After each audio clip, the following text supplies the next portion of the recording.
Namaste children. I am Jyoti Devgan. Today I am going to take you to the world of chapter number 4, class 7, that is growing up as boys and girls. Now being a boy or a girl is an important part of one's identity. The society we grew up in, it teaches us what kind of behavior is acceptable for boys and girls. What boys do, it is thought that the girls can't do. What girls do, it is thought that maybe the boys won't be able to do it better. Now in this chapter, we are going to talk about gender discrimination, which is prevalent not only in India but abroad. In this chapter, we are also going to take up the inequalities and power relations that build up.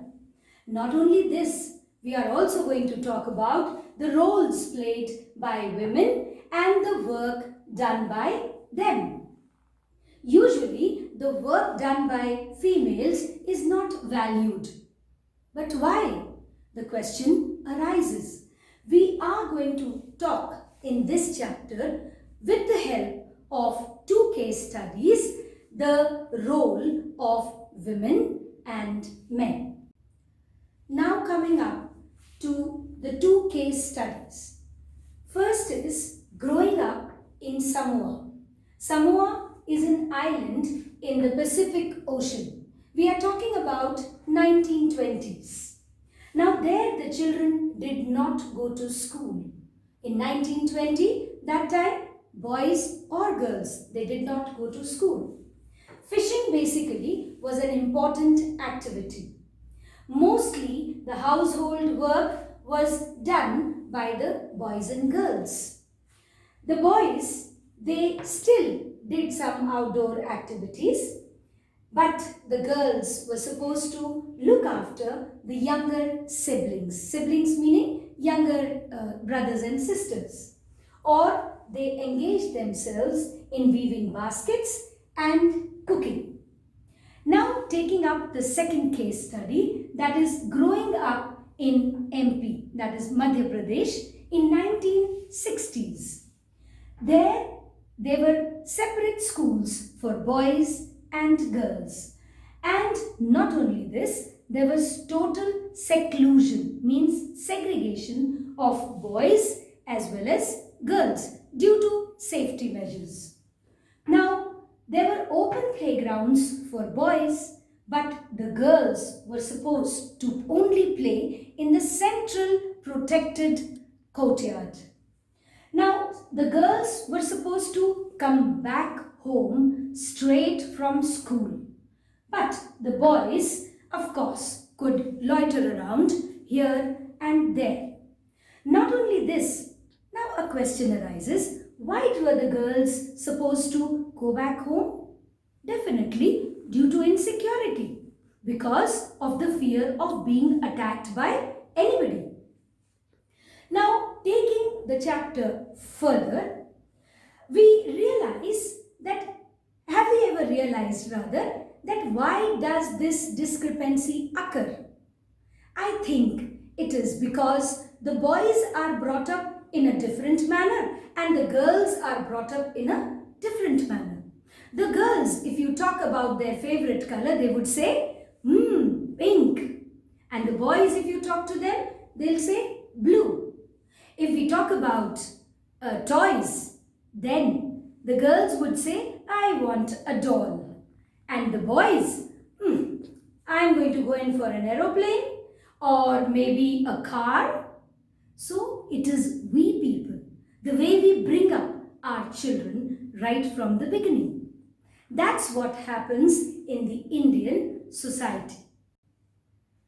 Now, talking about where do these differences basically occur in? These differences basically occur in the way they dress up, the way the boys dress up and the way the girls dress up. Then the way we talk, the way the girls talk and the way the boys talk. Then their games are different from each other. Then the subjects they choose are definitely different. Their preferences are different. Not only this, finally the career they choose, some are the male dominating and some are the female dominated careers. Now, basically, if we see, the same status is never enjoyed by all. The girls and boys are never treated equally. Now, talking about the value of household work. Generally, it is expected out of girls, whether in India or abroad. Now, household work is basically done by the girls. Why not boys? Caregiving is expected always out of the girls. Looking after the family is expected by the girls. The looking after of the children, the elderly people, it is this kind of work. Is it ever paid? Never paid.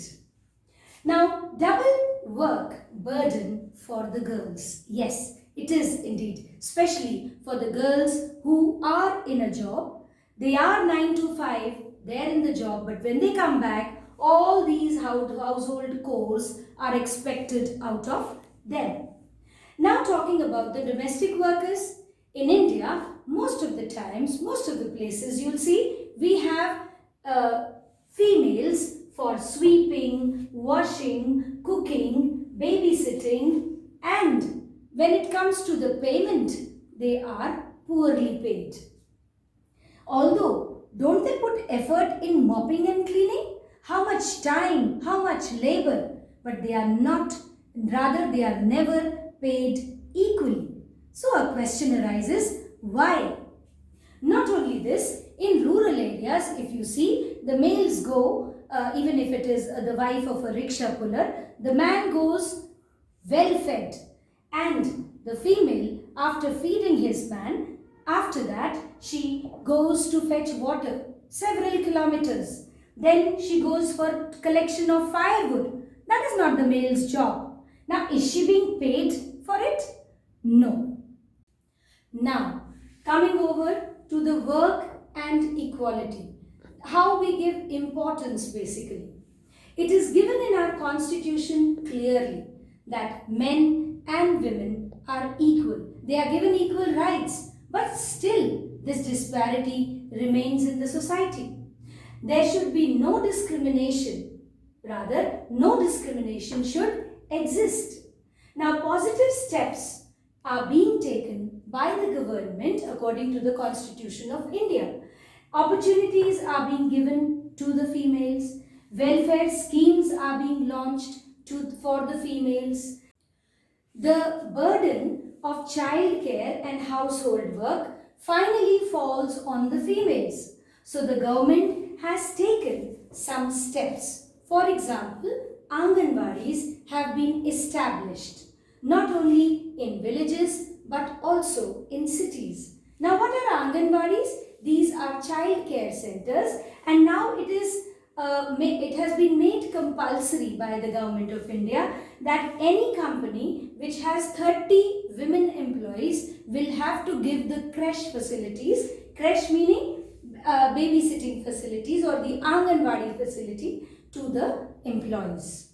Not only this, more and more girls to go to school is the main objective of the government according to the Constitution of India. Now, summing up the chapter, I would like to say that since equality is gravity, we should all try to maintain it. And being boys and girls, we should not have disparity between a boy and a girl. Until we get equality in all aspects, we will never have an equal society. Thank you so much.